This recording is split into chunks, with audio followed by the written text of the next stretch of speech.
ఆఫీస్కి పిలిస్తే మేము వెళ్ళాం. ప్రోటోకాల్ ఉన్న వ్యక్తులను ఎవరిని పిలకుండా నేను వచ్చి వెళ్ళాం.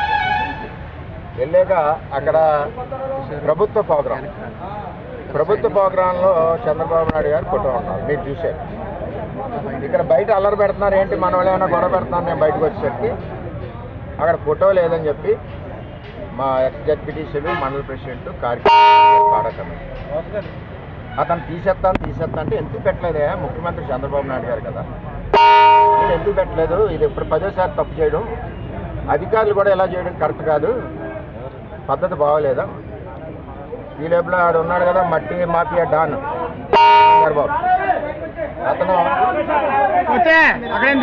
చంద్రబాబు అన్న అతను వచ్చి పార్టీ ఆ టీం అందరూ కూడా పవన్ కళ్యాణ్కి ఎగైనెస్ట్గా డబ్బులు పంచిపెట్టిన వాళ్ళు, మందు దాచిన వాళ్ళు, వాళ్ళందరూ దొరికే రికార్డులు ఉన్నాయి చూపిస్తాం. వాళ్ళందరూ వచ్చి నా మీద కలబడ్డారు. నా మీద కలబడ్డం ఏంటి, నాకు పని ఏంటి, వెళ్ళి అడగాలి. అక్కడ కార్యకర్తలందరినీ బయట దోసేసి మాట్లాడుతున్నారు. అంటే 5 సంవత్సరాలు వైసీపీ పార్టీతో మేము పడ్డాం. 5 ఏళ్ళు మట్టి చెరువులు తవ్వి మొత్తం పిఠాపురాన్ని సర్వనాశనం చేసి ఈ దొరబాబు మళ్ళీ ఇప్పుడు ఆ మట్టి చెరువుల వ్యాపారానికి వాళ్ళు మంది జాతులందరినీ ఉన్నారు. వాళ్ళ పేర్లు ఏదో ఉంది, ఆడెవడో ఎంపీ దగ్గర ఉంటాడు, పిఓ చక్రి. ఈ మట్టి డాన్లు అందరూ కూడా పార్టీలోకి వచ్చారు. సరే వచ్చారు, వాళ్ళ పని వాళ్ళు ఎవరండి ఎదవలు మాట్లాడడానికి మా మీద ఒళ్ళు మండిపోతుంది.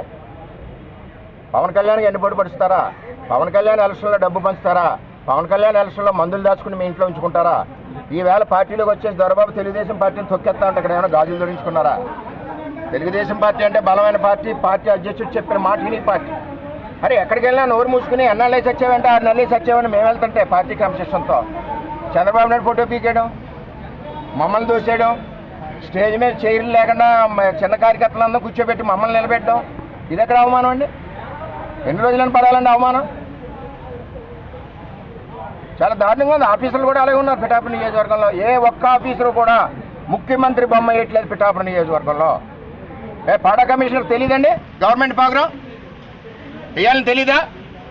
కమిషనర్ ఆఫీసులో పెడతాడు. ఇది ఏమైనా ప్రైవేట్ బిల్డింగ్లో పెట్టారా.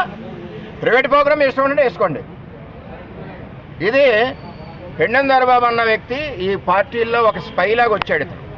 జగన్ పార్టీ నుంచి మళ్ళీ పోతాడు. వాళ్ళే చెప్తున్నారు కార్యకర్తలు, అన్నగారు మేము 4 నెలల ముందు పోతాం, మాకెందుకు ఈ పార్టీ ఏదో పవర్ ఉందని వచ్చామని. ఈ వ్యక్తి మళ్ళీ చెరువులు తవ్వుకోవడానికి వ్యాపారం చేసుకోండి. కొమరగిరి చెరువు 100 ఎకరాలు తవ్వేసి స్కామ్ అయిపోయింది.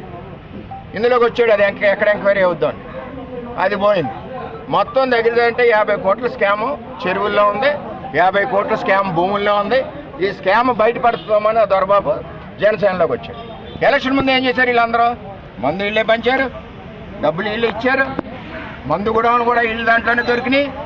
అవన్నీ కూడా రికార్డులు ఉన్నాయి, అబద్ధాలు కాదు. సరే వచ్చారు కదా అని వెళ్తున్నాం. మా మీద తిరగబడ్డాం, 5 ఏళ్ళు తిరగబడ్డాం. ఇదే దొరబాబు పెడితే మేము కార్యకర్తలు 50 మంది రాజమండ్రి కోర్టు తిరుగుతున్నాం, ఇవాళ అగ్రహారం కోర్టు తిరుగుతున్నాం. అందులో జనసేన పార్టీ వాళ్ళు కూడా ఉన్నారు. ఆ వల్లి అని చెప్పి పార్టీ అధ్యక్షుడు ఉన్నాడు, ఆడి మీద 3 కేసులు ఉన్నాయి. ఇది ఎక్కడ బరాయించడానికి అర్థం ఉంటుంది. మాకు లీడర్ క్రమశిక్షణ కాబట్టి 2 మూసుకుని వెళ్తున్నాం. నెట్టేసి తోసేశారు.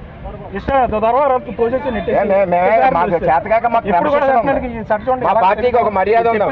మేము అడిగిలాగా అంటే మాకు 2 నిమిషాలు బయటకు వెళ్ళరా. నేను అధికారిని మాట్లాడితే నాయకులకి సంబంధం ఏంటి అంటే, వీళ్ళే అధికారికి చెప్పి చంద్రబాబు నాయుడు ఫోటో లేకుండా చేశారు. అర్థమయ్యేది ఏంటంటే, ఇప్పుడు ఎవరైతే నాయకులు కలబడుతున్నారో వీళ్ళే అధికారులు చెప్పి చంద్రబాబు నాయుడు ఫోటో శాశ్వతంగా పిఠాపురం నియోజకవర్గంలో లేకుండా చేస్తున్నారు. ఆఖరికి చంద్రబాబు నాయుడు ఒప్పుకున్నా మా ఫోటో వద్దని నేను మట్టికి ఒప్పుకున్నా. కానీ నా లీడర్ 22 ఏళ్ళు ఆయనతో పనిచేసిన కుటుంబం ఇక్కడ తెలుగుదేశం పార్టీ. మా లీడర్కి అవమానం అయితే మేము ఎందుకు ఊరుకుంటాం. అలాగే మేము పవన్ కళ్యాణ్కి అవమానం అయినా మేము ఊరుకోం. ఎంచేత గెలిపించాం మేము. వాడేంటి ఎన్ని పొడిచి వచ్చాడు, డబ్బు పచ్చి పెట్టింది దొరబాబు, మందు దాచింది దొరబాబు లీడర్ల ఇంట్లో, ఎలక్షన్లో ఎన్ని పొడిచింది దొరబాబు. ఇవాళ మట్టి చెరువులు తవ్వుకోవడానికి అప్పుడే 2 చెరువులు రాపత్రలో పెట్టాడు. మొత్తం టీం అంతా వచ్చింది. ఆడి మీద స్కామ్లు 150 కోట్లు స్కామ్లు ఉన్నాయి. ఎందుకు వచ్చే పార్టీలోకి? జనసేనలో ఉండి తొడగొట్టలేపా పౌరుషం ఉన్నవాడైతే. మేమన్నా పార్టీలు మానేవా? పార్టీ ఎలా చెప్తే అలా వెళ్తాం. నువ్వు వచ్చి ఏం చేసావు? పాత జనసేన వాళ్ళు ఎవరిని రానికుండా మీరు కాసేశారు. అందరూ గోలాడుతున్నారు, అన్నగారు మా పరిస్థితి ఎలా ఉందని. మీరు కొత్త టీం అంతా వచ్చేసి మీద పడిపోతున్నారు. మాకు చేతగా కాదు, చాలా గట్టిగా ఇస్తాం ఇవ్వడం. పడా కమిషనర్ గారితో సార్ మాట్లాడుతుంటే డైరెక్ట్ గా వాళ్ళందరూ పడా కమిషనర్ చెప్పాడు, తప్పు అయిపోయిందండి, పొరపాటు అయిపోయిందండి, నేను చూడలేదని. గొడవ అక్కడితో అయిపోయాను. వాళ్ళు వచ్చి మీద పడిపోతుంటే తోసేసి నెట్టేసి శుభ్రం. ఇప్పుడు ప్రోటోకాల్ లేకపోతే పడా కమిషనర్ తప్పెందుకు చెప్తాడు? సారీ చెప్పాలని పనే వచ్చింది, గవ్వ తీసేవలసిన పనే వచ్చింది. చాలా టూ మచ్గా ఉంది ఈ నియోజకవర్గంలో. మేము ఎక్కడ పుట్టి పెరిగా, మేము ఎక్కడి నుంచో దత్తలు రాలేదు ఇళ్ళకిలే. అబద్ధాలు చెప్తున్నాను. మళ్ళీ కొత్తగా వచ్చిన వైసీపీ ఒళ్ళు దగ్గర పెట్టుకోకపోతే తోలు తీస్తాం. మాకు జనసేనతో గొడవ లేదు. పాత జనసేనలు మేము ఒకే కుటుంబం, వాళ్ళు మా దగ్గర నుంచి వెళ్ళండి. నీకు మట్టి చెప్తాను, నువ్వు మట్టి తవ్వుకోవడానికి వచ్చావు, నీ స్కామ్లు ఆపుకోవడానికి వచ్చావు. నీ స్కామ్లు బయట తీయింతాను. నాకు ఏదైతే కొమరగిరి సొసైటీది, నువ్వు తవ్విన చెరువులు, నువ్వు అమ్మిన భూములు అన్నీ కూడా నేను తీయింతా బయట. పిచ్చి పిచ్చి హేళేస్తున్నావు ఒకటి, నీకంటా బాగా తెలుసుమా. కానీ మేము చంద్రబాబు నాయుడు లాంటి క్రమశిక్షణ వల్ల నాయకుడి దగ్గర పెరిగాం కాబట్టి మర్యాదగా ఉంటాం. సార్ కూటమి చెరువుకి